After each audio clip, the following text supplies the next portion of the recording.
ಇನ್ನು ಯಾಕೆ ಕೊಡ್ತಾ ಇಲ್ಲ ಮೇಡಮ್ ಅಂತ ಇವತ್ತು ನಾನೆಲ್ಲ ರಾಜ್ಯದಿಂದ ಆ ಕಡೆ ಮೂಲೆಯಿಂದ ಈ ಕಡೆ ಮೂಲೆಯಿಂದ ಬಂದಂತ ಎಲ್ಲ ನನ್ನ ಅಕ್ಕ ತಂಗಿಯರಿಗೆ ಮತ್ತು ಸಂಯುಕ್ತ ಸಂಘರ್ಷ ಒಕ್ಕೂಟ ಸಮಿತಿ ಇವರ ಆಶ್ರಯದಲ್ಲಿ ನಮ್ಮ ಶಿವಶಂಕರ್ ಅಣ್ಣನವರು ಇರಬಹುದು, ಜಯಮ್ಮನವರು ಇರಬಹುದು, ಮತ್ತು ನಮ್ಮ ನಾಗರತ್ನ ಅಕ್ಕನವ್ರು ಇರ್ಬೋದು, ಮತ್ತು ಬಹಳಷ್ಟು ಜನ ಉಮಾ ಅವರು ಇರ್ಬೋದು, ಬಹಳಷ್ಟು ಜನ ತಮ್ಮ ಧ್ವನಿಯನ್ನ ನನ್ನ ಮಟ್ಟಕ್ಕೆ ಸರ್ಕಾರ ಮಟ್ಟಕ್ಕೆ ತಲುಪಿಸ್ಲಿಕ್ಕೆ ನಿರಂತರವಾಗಿ ಎಲ್ಲರೂ ಪ್ರಯತ್ನವನ್ನ ಮಾಡ್ತಾ ಇದ್ದಾರೆ.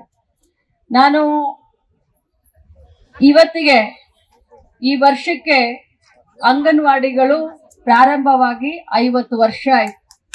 ಸುವರ್ಣ ಮಹೋತ್ಸವವನ್ನ ನಾವು ಆಚರಣೆ ನವೆಂಬರ್ 19ರಂದು ದಿವಂಗತ ಶ್ರೀಮತಿ ಇಂದಿರಾ ಗಾಂಧೀಜಿಯವರು ಅಂಗನವಾಡಿಯವ್ರನ್ನ ಮಾಡಿದ್ರು. ಸೊ ಅವರ ಜನ್ಮದಿನದಂದೇ ಸುವರ್ಣ ಮಹೋತ್ಸವವನ್ನ ಆಚರಣೆ ಮಾಡಬೇಕು ಮತ್ತು ತಮ್ಮನ್ನೆಲ್ಲರನ್ನು ಕರೆದು ಆಚರಣೆ ಮಾಡ್ಬೇಕಂತ ನಾವು ಇವತ್ತು ಸಂಕಲ್ಪವನ್ನ ಮಾಡ್ಕೊಂಡಿದ್ದೇವೆ. ಕೆಲವು ಅಧಿಕಾರಿಗಳ ಅಚಾತುರ್ಯದಿಂದ ನಿನ್ನೆ ಸುಮಾರು ಹೊತ್ತು ನಾನು ಶಿವಶಂಕರನ್ ಅಣ್ಣನವರ ಜೊತೆ ನಾನು ಕೂತ್ಕೊಂಡು ಮಾತನಾಡಿದೆ. ಸುಮಾರು ಬಾರಿ ಜಯಮ್ಮನವರು ತಮ್ಮ ಕಷ್ಟಗಳನ್ನು ನನಗೆ ಹಂಚಿಕೊಂಡಿದ್ದಾರೆ. ಕೆಲವೊಂದು ಅಧಿಕಾರಿಗಳ ಅಚಾತುರ್ಯದಿಂದ ತಮ್ಮ ಗ್ರಾಜುಯೇಟಿ 2011ರಿಂದ ನಿವೃತ್ತ ಆದವರು ಎಲ್ಲರಿಗೂ ಅದು ಸೌಲಭ್ಯ ಜಾರಿ ಆಗ್ಬೇಕಾಗಿತ್ತು. ಆದ್ರೆ 23ರಿಂದ ಅದು ಜಾರಿಯಾಗಿದ್ದು ನನಗೂ ಅನ್ಸುತ್ತೆ ಅದು ತಪ್ಪಾಗಿದೆ ಅಂತ ನನಗೂ ಕೂಡ ಮನವರಿಕೆ ಆಗಿದೆ. ನಾನು ಆದಷ್ಟು ಬೇಗ ಇದನ್ನ ಸರಿ ಮಾಡ್ಲಿಕ್ಕೆ ತಿದ್ಲಿಕ್ಕೆ ನಾನು ಪ್ರಯತ್ನ ಮಾಡ್ತೀನಿ. ತಾವು ತಮ್ಮ ಧ್ವನಿಯನ್ನ ಇಲ್ಲಿ ನಮ್ಗೆ ಮುಟ್ಟಿಸ್ಬೇಕಂತೆಲ್ಲ ಬಂದಿದ್ದೀರಾ. ಆದ್ರೆ ನಾನು ನಿಮ್ಗೆ ಪದೇ ಪದೇ ನೀವು ಇಲ್ಲಿ ಕೂತ್ಕೊಂಡಾಗ ನಾನು ಬಂದು ನಾನು ಮಾಡ್ತೀನಿ ಅಂತ ಪದೇ ಪದೇ ಹೇಳ್ತಾ ಇದ್ದೀನಿ. ಏನು ಸರ್ಕಾರಕ್ಕೆ ಕೂಡ ಏನು ದೊಡ್ಡ ಹೊರೆ ಏನು ಆಗೋದಿಲ್ಲ, ನನಗೂ ಗೊತ್ತಿದೆ, ಲೆಕ್ಕಾಚಾರ ಎಲ್ಲ ನನ್ನ ಎದುರುಗಡೆ ಇಟ್ಟಿದ್ದಾರೆ. ಆದ್ರೆ ತಾವು ಸ್ವಲ್ಪ ತಾಳ್ಮೆಯಿಂದ ಇರಿ. ಇಷ್ಟು ದಿನ ತಾಳ್ಮೆಯಿಂದ ಇದ್ದೀರಾ.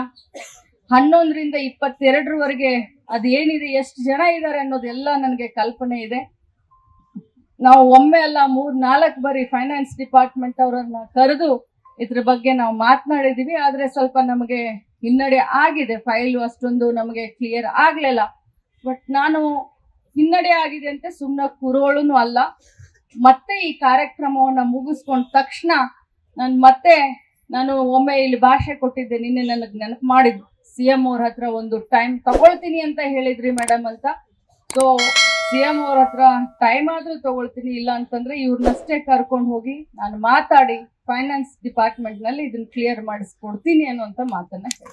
ಲೇಟೆಸ್ಟ್ ಹಾಗೂ ಇಂಟ್ರೆಸ್ಟಿಂಗ್ ಸುದ್ದಿಗಳಿಗಾಗಿ ಬಾಸ್ ಟಿವಿ ಕನ್ನಡ ಚಾನೆಲ್ನ ಸಬ್ಸ್ಕ್ರೈಬ್ ಮಾಡಿ, ಹಾಗೆಯೇ ಬೆಲ್ ಐಕಾನ್ ಪ್ರೆಸ್ ಮಾಡಿ. ಇದರ ಜೊತೆಗೆ ಫೇಸ್ಬುಕ್, ಇನ್ಸ್ಟಾಗ್ರಾಮ್, ಎಕ್ಸ್ ನಲ್ಲೂ ಮಿಸ್ ಮಾಡದೆ ಫಾಲೋ ಮಾಡಿ.